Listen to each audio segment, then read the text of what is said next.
ज्येष्ठ काँग्रेस नेते माजी सहकार मंत्री स्वर्गीय विलासराव पाटील उंडाळकर यांच्या नातवावर बिबट्याचा हल्ला. बिबट्याच्या हल्ल्यात आदिराज पाटील जखमी, त्यांच्यासोबत असणारे दुचाकी चालक थोडक्यात बचावले. काँग्रेस नेते उदयसिंह पाटील उंडाळकर यांचे पुत्र आदिराज पाटील यांच्यावर शुक्रवारी रात्री 8:30 वाजण्याच्या सुमारास बिबट्याचा हल्ला झाला.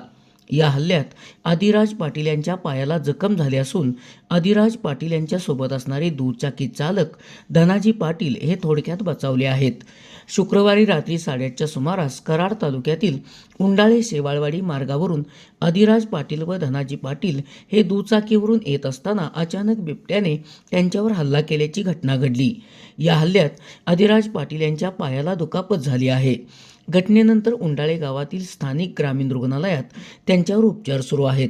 उंडाळे परिसरात बिबट्यांचे सतत नागरिकांवर हल्ले होत आहेत. या बिबट्यांचा वनविभागाने बंदोबस्त करावा अशी मागणी स्थानिकांकडून होत आहे. SP ओरिजिनेटिव्हसाठी सुनील परीट, कराड.